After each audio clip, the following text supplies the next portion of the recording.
आज के इस दिन प्रभु के पवित्र नाम में आप सभी का स्वागत करते हैं। धन्यवाद कि प्रभु ने यह अवसर दिया। आइए आज के इस दिन में एक नई ताजगी के साथ प्रभु का वचन भाई आशीष जेकब की अगुवाई में पढ़ें। हमारे चिंतन के लिए बाइबल में से मैं पढ़ूंगा रोमियो 12वां अध्याय 2 पद। इस संसार के सदृश न बनो, परंतु तुम्हारे मन के नए हो जाने से तुम्हारा चाल चलन भी बदलता जाए, जिससे तुम परमेश्वर की भली और भावती और सिद्ध इच्छा अनुभव से मालूम करते रहो। आमीन। हे सारी पृथ्वी के लोगों, यहोवा के लिए नया गीत गाओ।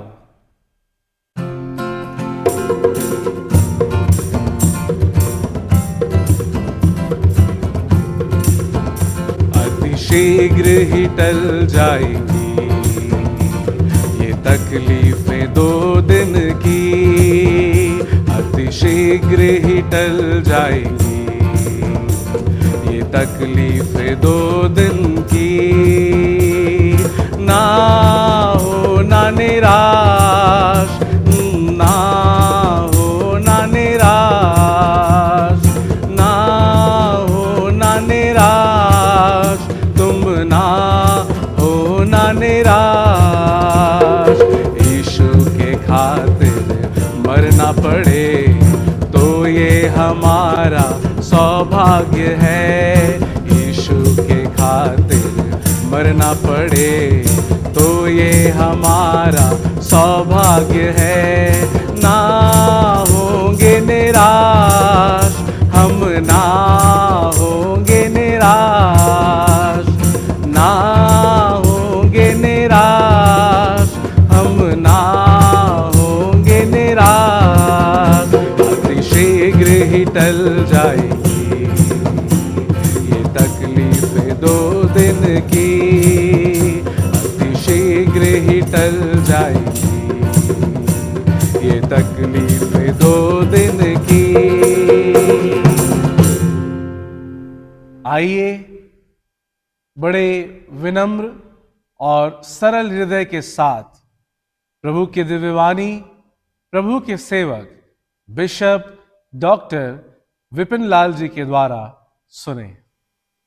जीवन की यात्रा में हर बार, हर परिस्थितियों में और हर समय परमेश्वर पुत्र प्रभु यीशु मसीह पवित्र आत्मा हमारे साथ बना रहता है। यही जीवन का सबसे बड़ा आनंद है और यही भरोसा परमेश्वर पर है कि वो अपने पुत्र यीशु मसीह की महिमा के लिए पवित्र आत्मा के द्वारा हमें संभालता है, ताकि जब तक हमें संसार में हैं, जब तक हमें संसार में हैं, अपने आध्यात्मिक जीवन के मूल्य और आध्यात्मिक जीवन की सेवा और इसके उद्देश्य को समझ सकें। रोमी की पत्री 12वां अध्याय और उसके 2 पद में लिखा है, इस संसार के सदृश न बनो, परंतु तुम्हारे मन के नए हो जाने से तुम्हारा चाल चलन भी बदलता जाए, जिससे तुम परमेश्वर की भली और भावती और सिद्ध इच्छा अनुभव से मालूम करते रहो। रोम के विश्वासियों को जीवन के इस मर्म, जीवन की इस कड़ी सच्चाई के बारे में संत पौलुस लिखता है।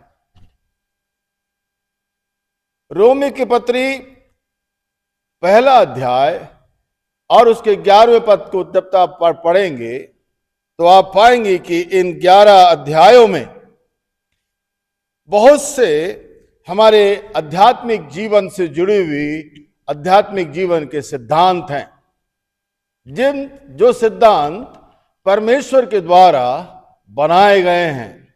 चाहे उद्धार का सिद्धांत हो, चाहे धार्मिकता का सिद्धांत हो, चाहे नए जन्म का सिद्धांत हो, ऐसे कई एक सिद्धांत 11वें अध्याय तक में पाए जाते हैं। लेकिन जैसे ही आप 12वें अध्याय से अंतिम अध्याय को पढ़ेंगे तो इन 4-5 अध्यायों में हमारे आत्मिक जीवन से जुड़ी हुई बातें हमें पढ़ने को मिलती हैं। सिद्धांत है, और जब हम आत्मिक जीवन से जुड़ी हुई बातों का हम जब शब्द का इस्तेमाल करते हैं तो केवल सिद्धांत ही हमारे जीवन के लिए मतलब पर्याप्त नहीं है, लेकिन सिद्धांत जिन विषयों की हमें, जिन आशीषों की प्राप्ति करने का एक तरीका है, वो तरीका को उसके द्वारा जब हम उन आशीषों को प्राप्त करते हैं तो कैसे हम अपने व्यवहारिक जीवन में, कैसे हम अपने प्रतिदिन के जीवन में उन आशीषों को अपने व्यवहारिक जीवन के कार्यों के द्वारा हम प्रकट कर सकते हैं। पौलुस कहता है यहां पर, इस संसार के सदृश न बनो।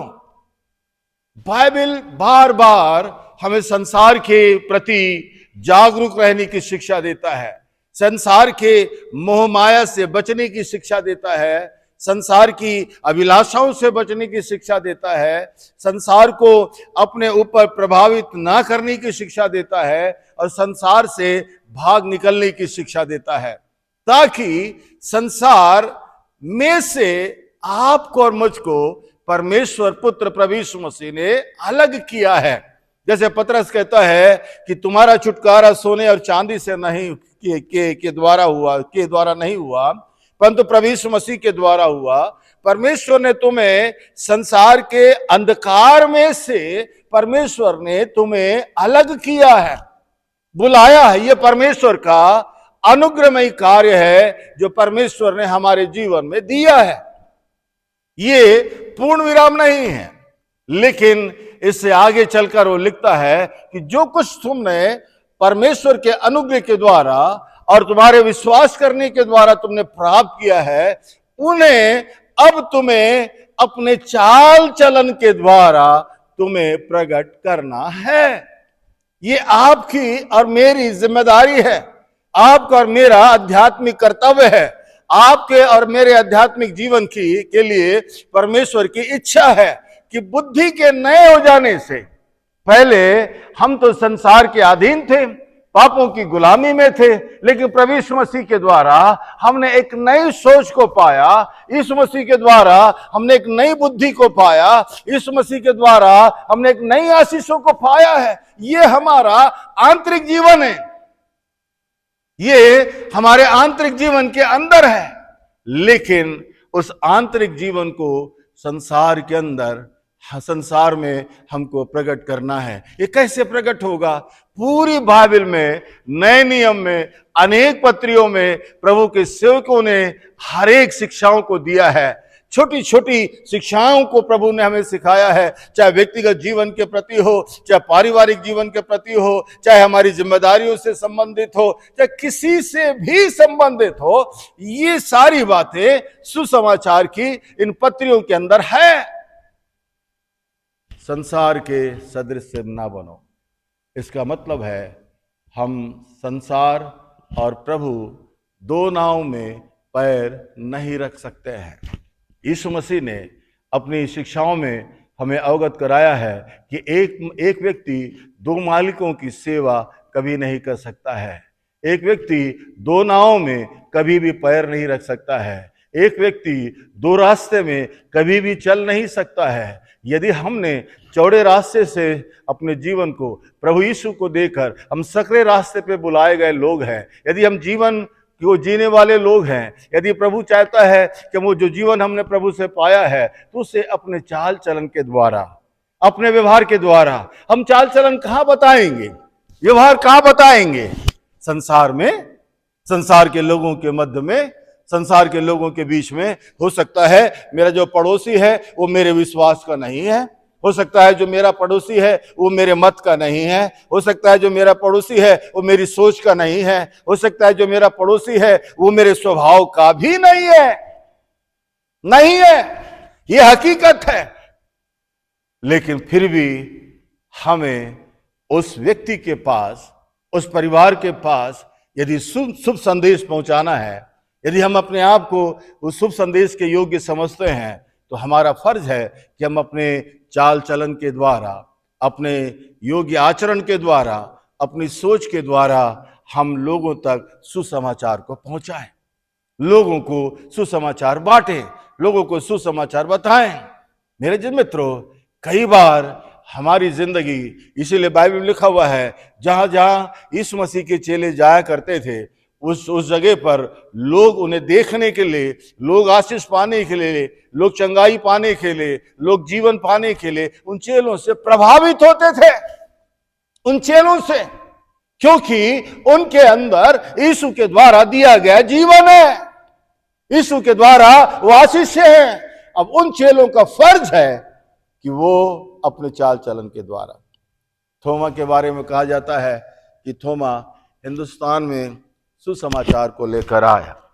जब हिंदुस्तान में सुसमाचार को लेकर आया, काफी समय के बाद में उस सुसमाचार को सुनाने के लिए लोगों ने उसका वध किया, लोगों ने उसे मारा, लोगों ने उसे पीटा, लोगों ने उसे यातनाएं दी, और आज भी थोमा की कब्र हिंदुस्तान के अंदर पाई जाती। ये कब्र, ये वो जगह इस बात की साक्षी है कि थोमा ने अपने योग्य चाल चलन के द्वारा प्रभु यीशु मसीह को प्रकाशित किया। ये कब्र, ये घर, वो चर्च आज इस बात की साक्षी है कि थोमा ने अपने व्यवहार के द्वारा उस क्षेत्र में बसे हुए लोगों के बीच में अपने जीवन के द्वारा यीशु मसीह को लोगों तक बताया। और हम प्रभु का धन्यवाद करते हैं कि उनके आचरण के द्वारा लोगों ने यीशु को अपना जीवन दिया। और आज साउथ इंडिया में उनके द्वारा स्थापित कलीसिया, उनके द्वारा बनाए गए लोग आज कई जगह पर, हिंदुस्तान के कई स्थानों में लोग प्रभु के अच्छे आराधक के रूप में आराधना करते हैं।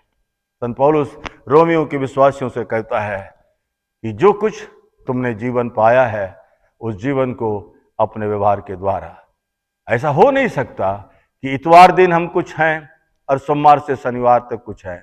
हो नहीं सकता कि हम चर्च में कुछ हैं और बाजार में कुछ है। ये हो नहीं सकता कि हम घर में कुछ है और अपनी कार में कुछ है। हम हो नहीं सकता। ये दोहरी भाषा कभी भी हमारे जीवन के लिए आशीष का कारण नहीं है। ये दोहरा चरित्र कभी भी यीशु मसीह की सेवकाई के लिए आशीष का कारण नहीं है। लेकिन बाइबल कहती है कि उसके योग्य चाल चलना है। हम प्रभु हम सबों की सहायता करे। आइए हम प्रार्थना करें। हमारे जीवित अनुग्रहकारी प्रभु जी, धन्यवाद। आपसे हमारी प्रार्थना है कि जो जीवन हमारे अंदर है, इस जीवन का विकास पवित्र आत्मा आपके अनुग्रह के द्वारा लगातार, ताकि हम अपने स्थान में रुके नहीं, अपनी सेवाओं में रुके नहीं, लेकिन तेरी मकसद को, तेरी आज्ञाओं को पूरा कर सके। हर एक को आशीष दे। परमेश्वर पिता, पुत्र और पवित्र आत्मा हमारी सहायता करे, ताकि हम सब मिलकर अपने देश के लिए एक बड़ी आशीषों की मांग प्रभु से कर सके। आमीन।